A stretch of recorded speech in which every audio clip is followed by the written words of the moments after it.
The movie begins in a peaceful Numidian village, where Hanno, also known as Lucius, and his loving wife Arishat enjoy a simple life on their small farm. Their peace is interrupted when the warning horn sounds through the valley. Sensing danger, Hanno and Arishat quickly put on their armor, ready to defend their land. Soon the threat becomes clear as Roman ships appear on the horizon. Commander Jugurtha gathers his troops, determined to drive the Romans away and protect Numidia. He reminds Hanno about a missed offering, but Hanno replies that the Romans themselves will be the sacrifice. Before the battle begins, Hanno shares a tender moment with Arishat. They exchange rings and promise to love each other forever, unsure of the future. As Roman ships led by General Acacius get closer to the shore, strong winds blow against their sails. Acacius orders his men to take down the sails and paddle to the land quickly. Meanwhile, Hanno urges his warriors to stand strong against the Romans. He tells them that Numidia, the last free city in Africa Nova, must not fall. He inspires them with a powerful speech, saying that death is not their fate and that together they are stronger. The battle starts with both sides firing weapons at each other, explosives from slings and arrows from archers. Despite their fierce resistance, General Acacius orders the Romans to raise a siege tower. Even though the Roman ships were badly damaged, they reach Numidia's walls. When the drawbridge gets stuck, Acacius forces it open, leading to a violent battle on the ground. In the confusion, Arishat is struck by an arrow. Distracted by her injury, Hanno is badly hurt and falls into the sea.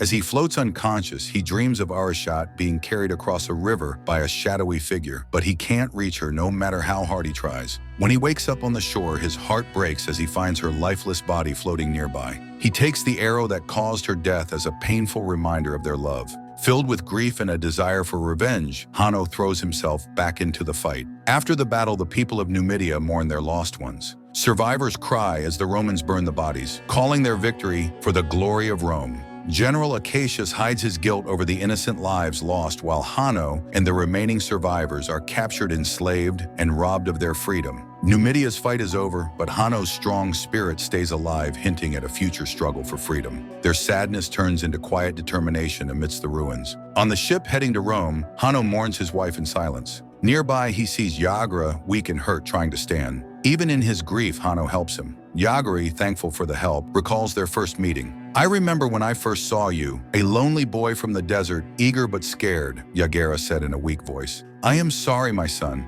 Over time, Hanno became a strong warrior, but Yagera, feeling his end was near, told him to stay strong. "Never let the Romans break your spirit, Lucius. Stay true to who you are no matter what." As a boy, Hanno ran into the desert chased by Romans for reasons he didn't understand. He barely escaped to Numidia, where he found safety and grew into the man he was. However, those he left behind suffered and died because of Rome. When the ship finally reached the port, the tired slaves looked at the mighty city of Rome. The huge buildings and busy streets were a sharp contrast to their sadness and humiliation. In the center of the city, General Acacius was met with loud cheers from the Roman people, who celebrated his victory over Numidia. He was warmly welcomed by the twin emperors Gada and Cacala, who gave him a laurel crown and announced grand games in his honor. Though grateful, Acacius turned down the celebration, asking only for time to rest and be with his wife Lucilla. "Remember the honor we've given her," the emperors reminded him. But they insisted on the games, stressing the need for future victories, including campaigns in Persia and India to grow Rome's power. On the edge of Antium, slaves were forced into an arena to fight wild baboons. The brutal event was meant to entertain and show potential buyers how strong the slaves were.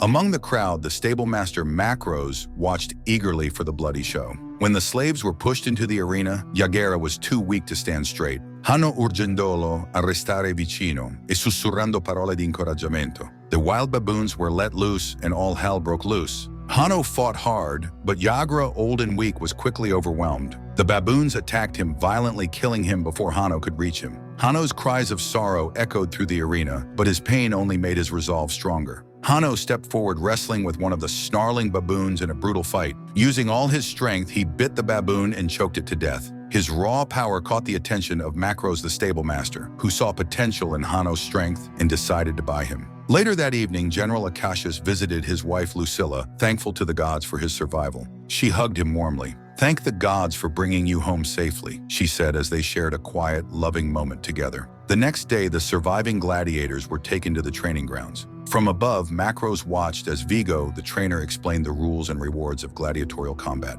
Vigo promised that the best fighters might one day earn their freedom. Spotting Hanno among the recruits, Vigo jokingly called him Monkey Eater, making the crowd laugh. That evening, the gladiators sat together for their first meal. Hanno's new companions teased him with fake baboon sounds, filling the room with laughter. Despite their jokes, they seemed to get along well. Wanting to test his new fighter Macros, singled Hanno out and told him to stand. "Let's see if you're as good against a man as you were against a beast," he said, pairing Hanno with Vigo for a fight. The fight was quick. Hanno easily defeated Vigo. "Very good," Macros said, impressed by Hanno's skill and fiery spirit. "Choosing gladiators is an art," he added, "and I choose rage." But Hanno refused to fight willingly, his defiance clear. "Whose head do you want me to bring you?" he asked bitterly. Seeing the anger in Hanno's eyes, Macros made an offer. "Then tell me whose head you want, and I'll give it to you." Hanno's response was firm. "The heads of the Roman army or General Cassius." Macros, intrigued by Hanno's intensity, decided not to ask any more questions. Meanwhile, General Cassius spent a quiet moment with his wife Lucilla, sharing his growing frustration with Rome's cruelty. "What they did in Numidia, mothers mourning their children, it cannot go unpunished," he said, hoping the twin emperors' greed and cruelty would come to an end.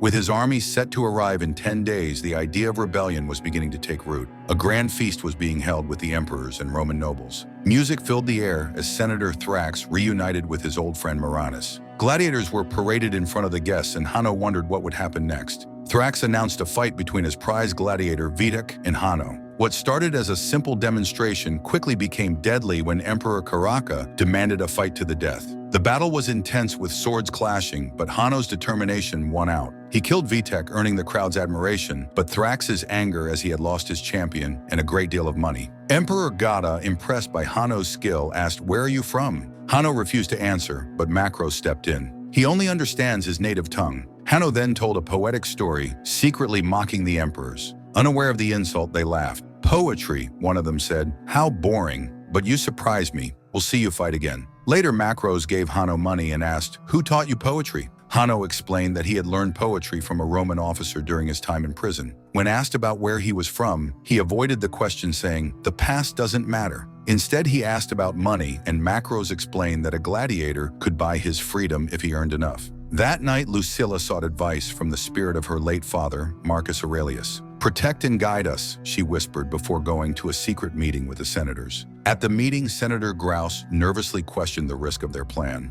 Accius revealed that on the last day of the celebrations, his 5,000 soldiers in Antium would arrest the emperors for their crimes. Though skeptical, Thrax was intrigued, and Grouse promised his loyalty to Lucilla. Thrax told her, "Lead and the senators will follow." As the gladiators entered Rome, they were struck by the city's contrasts, grand palaces towering over crowded streets filled with the homeless. Amid all this wealth and suffering, Hanno's journey was only just beginning. As they walked through Rome, the gladiators passed under a huge arch with a statue of the famous twins raised by a wolf. Hanno told his companions their story, warning them that the twins had caused chaos and disaster, a reminder of the twin emperors ruling Rome now. Just as he said, the city felt sick and troubled, with restless people and streets lined with the homeless. A feeling of despair hung over certain parts of the city. The story shifted to Senator Thrax and Macros. Thrax got into more trouble when Macros, annoyed by late payments, decided to double the wager. Meanwhile, Vigo led the gladiators into the arena's preparation room, lining them up. Hanno's attention was caught by a wall showing the names of victorious gladiators, but one name had been crossed out, which made him curious. Inside the Grand Colosseum, the crowd cheered in excitement.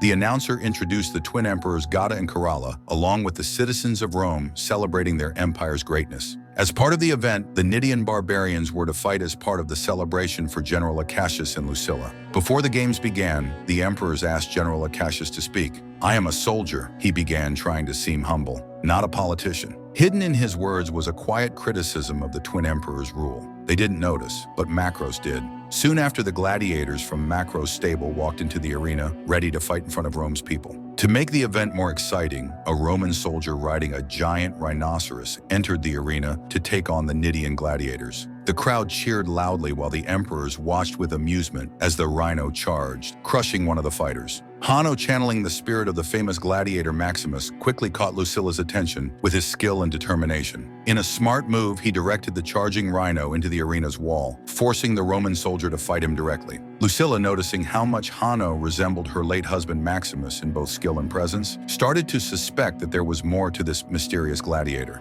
Though the soldier briefly got the better of Hanno, Lucilla stepped in and persuaded the emperors to show him mercy. However, to everyone's surprise, Hanno refused the mercy and quickly defeated the soldier. The crowd erupted in cheers for Hanno leaving the emperors, and everyone else stunned and fascinated by his defiance. After the games, Lucilla went back to her chambers, feeling uneasy. Hanno's movements and skills reminded her so much of Maximus that she began to realize something shocking. Hanno was actually Lucius, her long-lost son. Years ago, after Maximus's death, she had sent Lucius away as a child to keep him safe from the dangerous politics around the throne of Rome. Now he unknowingly stood before her as a gladiator and as the true heir to Rome. Meanwhile, Lucius met Ravi, the doctor treating his wounds. "I'm Ravi," he introduced himself. He told Lucius that he had once been a gladiator who earned his freedom and now worked as a healer. Their conversation was interrupted by Macros, who was excited about his champion's success. "Did you hear that crowd?" Macros said, thrilled by Lucius' growing fame. Later, Lucilla invited Macros to her home.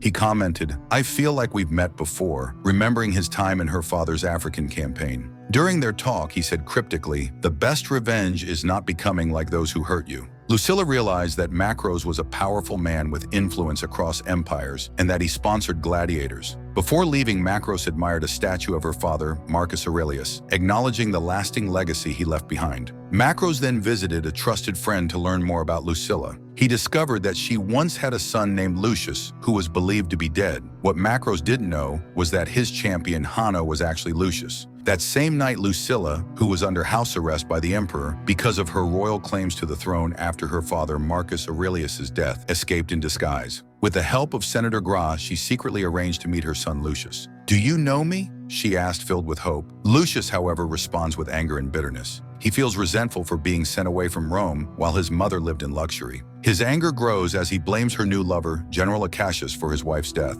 "I'm so sorry," Lucilla says, but her words don't reach him. Not understanding the sacrifices she made to protect him, Lucius angrily scolds her and storms off, leaving her heartbroken. When Lucilla returns home, she finds General Acacius waiting for her. Overcome with emotion, she tells him the truth that her son Lucius is alive. She begs him to protect him, even if it means sacrificing herself for the good of Rome. Her desperation convinces Acacius to change their plans. Back at the training grounds, the gladiators prepare for the next challenge, which involves rowing and navigating rough waters. Lucius, stubborn as always, ignores Vigo's instructions and is told to train alone. By the end of the tough day, he's exhausted and admits defeat. Ravi, the kind healer, tends to Lucius's injuries, using vinegar to clean his wounds. As the night goes on, Ravi becomes a friend to Lucius, telling him his story of survival as a former gladiator who earned his freedom. When Lucius asks why Ravi stays in Rome, Ravi explains, "It's for his family. I stay for my wife and children," he says. "I live as a Roman for their future." His words inspire Lucius, giving him new strength and determination. The next day, the gladiators board ships for a naval battle. The Colosseum has been turned into a flooded arena filled with dangerous waters and huge sharks. As the crowd cheers, Lucius inspires his team with a passionate speech about survival. Together, they use clever tactics and teamwork to defeat their opponents, earning the crowd's admiration.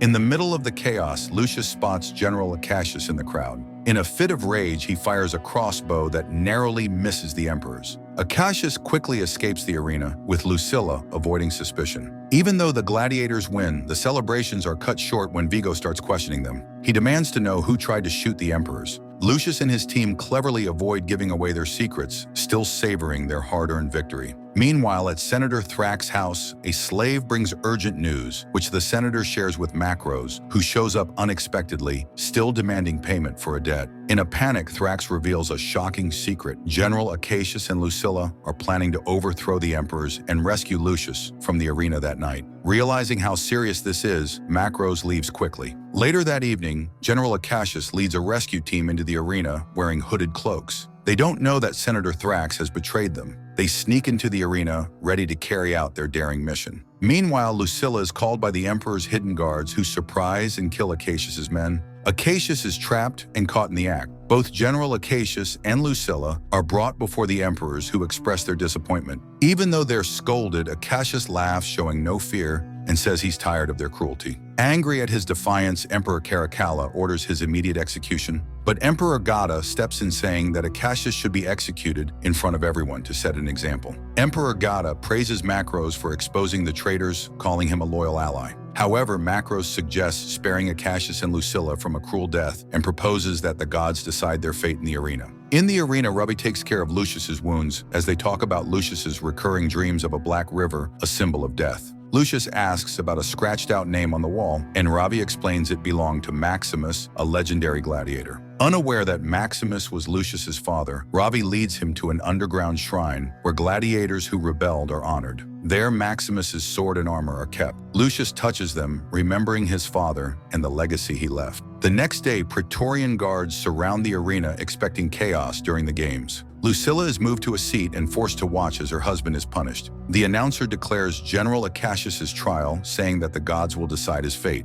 Acacius enters the arena to face 4 Praetorian guards in a deadly duel. He quickly defeats them, impressing the crowd. Then Lucius is sent to fight Acacius, leaving Lucilla shocked as her son battles her husband. Though skilled, Acacius easily beats Lucius, who struggles to get close. Despite this, Acacius surrenders out of respect for Maximus, Lucius's father. However, the emperor orders Acacius's death. Lucius refuses to kill him, and archers immediately execute Acacius. Angry Lucius asks if this is how Rome treats its heroes. The emperor coldly says that the gods have decided, while the crowd protests and is held back by the guards. Macros tells the emperors to return to the palace for their safety. Later, Lucius has flashbacks of his late wife. When Macros finds him, he asks why Lucius didn't kill the general who caused his wife's death. Lucius answers that, as a gladiator, he makes his own choices. Macros insists that Rome's reality can't change, saying Lucius is his tool. Lucius rejects this and vows to stop Macros's rule. After Acacius's death, Rome falls into chaos, and the people demand justice against the emperors. Emperor Gada angrily blames his twin brother, Caracalla. Macros uses the situation, convincing Caracalla that Gada is trying to blame him, and warns that his ally, Commander Darius, might not survive the crisis. Forced into a corner, Caracalla makes a drastic choice. As Emperor Gada watches the riots, Caracalla storms in and attacks him with a blade, cutting his hand. Gada pleads for him to stop, but Caracalla refuses. Macros arrives and supports Caracalla's decision to kill his brother, sealing Gada's fate. Elsewhere, Lucius reunites with his mother Lucilla. They make peace, and Lucilla gives Lucius her father's ring, which once belonged to Maximus. She tells him that Acacius had been gathering troops in Ostia under Commander Darius to overthrow the emperors. Lucius vows to save her, but Lucilla, happy to see her son again, assures him she is not afraid. Emperor Caracalla surprises everyone in the Senate by naming his pet monkey, Dardus, as his first consul. The senators, shocked, reluctantly give Dardus their support. Macros is named the second consul, and his plan to take control of the empire seems to be working. To celebrate, Macros announces games and executions. Later, Macros mocks Lucilla, reminding her of her father's dream for Rome, which he believes will never happen. Once a slave with a mark on his chest, Macros now controls the empire and vows to get rid of Lucilla and take the throne for himself. In the dungeon, Lucius gives Ravi a ring to take to General Darius in Ostia, declaring himself Lucius Verus, the true heir of Rome. Ravi, shocked but convinced, agrees and leaves the dungeon keys behind for Lucius. As the Colosseum is prepared for the games, Ravi rides to Ostia, tells General Darius what's going on, and gives him the ring. The army begins to march toward the city. Back in the arena, Lucius and the gladiators fight against impossible odds. Inspired by his father's legacy, Lucius wears Maximus's armor and uses his sword, rallying the gladiators in the crowd. Chaos breaks out as the gladiators rise, killing the Praetorian guards and demanding justice. Macros takes the chance to kill Caracalla and fatally wounds Lucilla. As riots erupt in the city, Macros tries to escape, but Lucius chases him. Outside Rome, the armies of Macros and Lucius face each other. To avoid more fighting, Lucius challenges Macros to a duel. After a brutal fight, Macros almost kills Lucius in a river. Hearing his mother's voice, Lucius finds the strength to defeat and kill Macros. Lucius reveals his true identity as the rightful heir and calls for the armies to unite and rebuild Rome for everyone. Later, he mourns his parents in the Colosseum, promising to honor their memory. The movie ends here. Make sure to subscribe our YouTube channel.